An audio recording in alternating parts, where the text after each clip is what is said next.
Attendez, j'ai pas activé mon micro.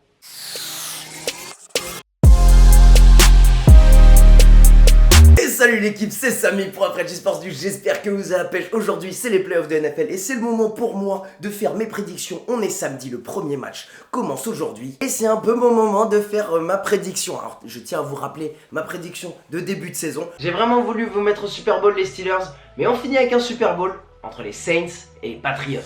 On va voir si j'ai toujours la même prédiction. On va commencer par la conférence rouge parce que elle m'intéresse un peu moins. Je garde la conférence bleue, la conférence de la NFC pour la suite.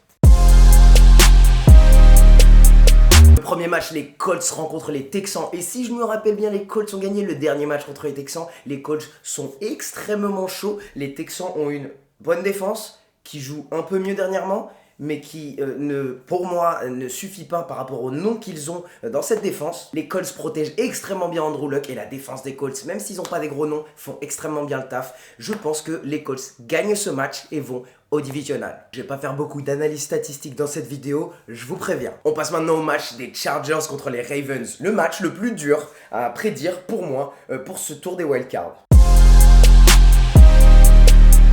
D'un côté, on a les Chargers qui ont été favoris sur les dernières semaines avec le plus de talent sur leur équipe en entière. Le quarterback qui a le plus d'expérience avec Joey Bosa et tous ses potes de la ligne défensive des Chargers. Derwin James que j'aime beaucoup depuis le début de cette saison. Et de l'autre côté, on a la meilleure défense de la ligue avec les Ravens, menée par Terrell Suggs, CJ Mosley, Eric Weddle, et une attaque qui les complémente extrêmement bien en gardant le ballon très longtemps avec Lamar Jackson, le rookie qui fait sensation sur cette fin de saison. Alors maintenant, qui va gagner? Pendant leur rencontre en saison régulière, les Ravens ont gagné 10-22 et je pense qu'ils vont répéter une performance de la sorte, peut-être avec un score un peu plus serré. J'ai pu voir les blessures de fin de saison des Chargers un petit peu commencer à éroder cette équipe. Et si Melvin Gordon, le running back des Chargers, n'est pas à 100% face à cette équipe, j'ai un doute pour les Chargers. Je pense du côté des Ravens avec une victoire par plus de 4 points et le monde entier pète un plomb et pense que Lamar Jackson est le futur de cette ligue. On passe au second tour des playoffs en AFC et on va en divisional.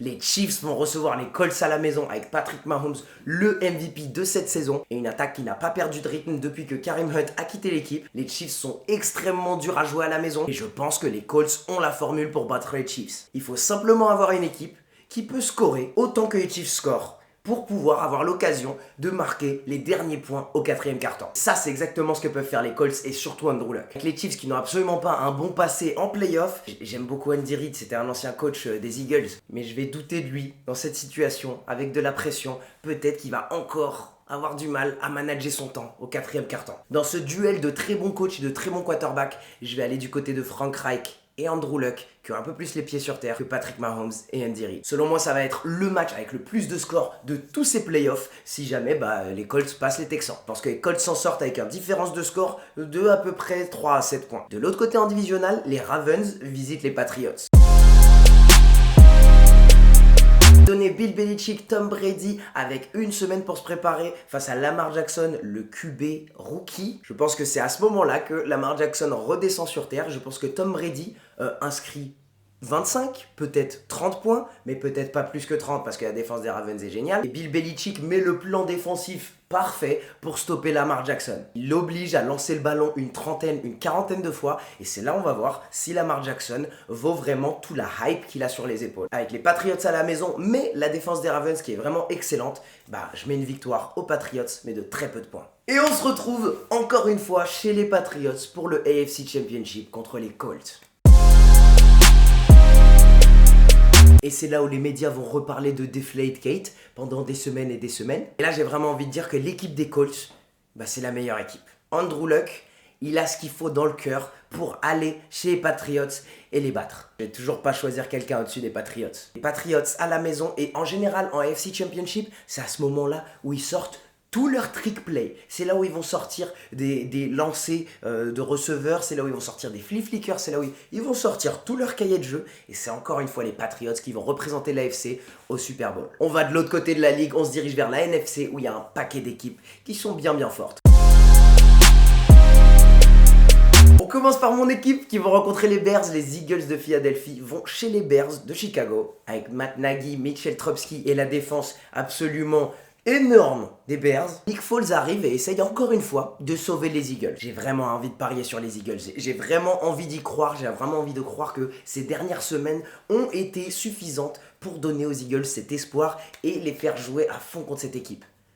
Mais ils sont à l'extérieur. Et les Bears sont absolument horribles à jouer chez eux. Il va faire froid. Matt Nagy va sortir tout son cahier de jeu dès le premier match parce que c'est les playoffs. C'est un coach jeune. Mitchell Trubisky, il faut le mettre vraiment à l'aise. Il va sortir tous ses trick plays au premier match. Et je pense que le plus intéressant de ce match sera sur la ligne de scrimmage quand les Eagles seront sur le terrain. Jason Peters et Lane Johnson face aux joueurs de ligne défensive des Bears. J'ai vraiment envie de voir un Jason Peters se battre contre Khalil Mack pendant 4 quarts temps. Et le gagnant de ce duel en particulier, ce sera le gagnant de ce match. Je pense que Jason Peters va très très bien se défendre. Et si les Eagles gagnent, ce sera sur un play calling simple. Ce serait sur du jeu offensif très simple, rapide des Eagles. Mais il y a trop de choses qui vont contre les Eagles dans cette rencontre. Je vais donner la victoire aux Bears. De l'autre côté, on joue les Seahawks contre les Cowboys. Bon, vous savez, les Cowboys, je les adore. Mon équipe préférée. Les Cowboys n'ont pas gagné cette saison contre une équipe de ce type. Je pense que Bobby Wagner va faire une performance impressionnante parce que ça va être sur lui défensivement que le match va être pour stopper Ezekiel Elliott. Et encore une fois, j'ai le meilleur coach du côté de Seattle, j'ai le meilleur quarterback du côté de Seattle, j'ai le meilleur jeu à la course du côté de Seattle. Et je pense que ce match va être serré. Et au 4e quart-temps, j'ai plus confiance en Russell Wilson. Les Seahawks remportent ce match et les fans des Cowboys arrêtent de me casser les pieds cette saison parce que franchement, c'était chiant. C'était chiant.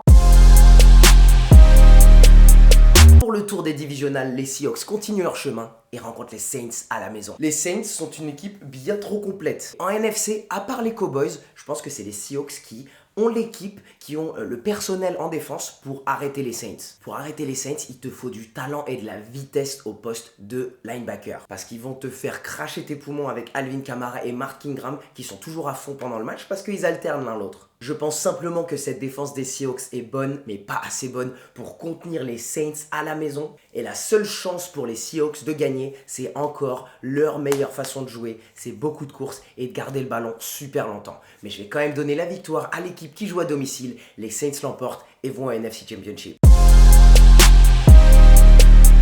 De l'autre côté, les Bears rencontrent les Rams et la dernière fois qu'ils se sont rencontrés, ça n'a pas bien fini pour les Rams. Mais cette fois-ci, ils jouent à la maison, c'est pas forcément un énorme avantage et Todd Gurley a pu vraiment se reposer. Mais si je pense que le match entre les Bears et les Eagles va être serré, je pense que les Rams vont encore se faire dominer par la défense des Bears. Depuis que Cooper Kupp ne fait plus partie de cette attaque des Rams, ils ont perdu une réelle identité, ils ont perdu une partie de leur attaque et leur attaque est maintenant vraiment simple. Ils vont courir le ballon avec Todd Gurley une trentaine, quarantaine de fois, ils vont essayer de courir à l'extérieur un maximum et prendre beaucoup de longues passes avec Robert Woods et Brandon Cooks. Ils ont perdu ce receveur, ils ont perdu cette identité, le joueur qui te prend les yards intermédiaires. Et je pense qu'encore une fois, ça va leur coûter. Les Rams vont s'incliner et favoris de début de saison s'arrêtent avant même de toucher les NFC Championship.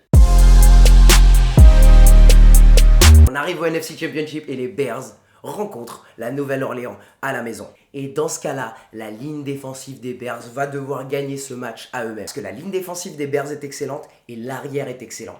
Mais c'est encore une fois les linebackers qui vont avoir du mal face à Alvin Kamara et Mark Ingram. Je pense que la défense des Bears, même si elle est excellente, elle est parfaite pour l'attaque des Saints. Ils vont pouvoir se régaler dessus parce que Drew Brees va lâcher le ballon très très vite. Khalil Mack n'aura même pas le temps de toucher Drew Brees. L'autre côté, si les Saints à la maison arrivent à mettre 10 points d'avance très rapidement sur les Bears, c'est Mitchell Trubisky qui est encore très très jeune, qui va devoir prendre cette pression sur ses épaules et ramener les Bears dans ce match. Et c'est là où j'ai un doute. Même si les Bears sont vraiment excellents, s'il y a un match qui peut finir en blowout, ça peut être celui-là. Pour gagner ce match, il va falloir vraiment avoir un bon jeu à la course pour les Bears pour supporter Mitchell Trubisky. Mais je pense que la défense des Saints n'est pas vraiment mauvaise pour stopper la course. Et voilà l'équipe, on finit avec un Super Bowl Patriots Saints. Je ne change pas ma prédiction de début de saison. Je pense que c'est les deux équipes qui ont le chemin vers le Super Bowl le plus prenable. Les Patriots ne sont pas la meilleure équipe de la AFC. Les Saints par contre sont la meilleure équipe de la NFC. Dans cette vidéo, je ne vais pas vous faire mes prédictions du Super Bowl. Ce sera une vidéo qui arrivera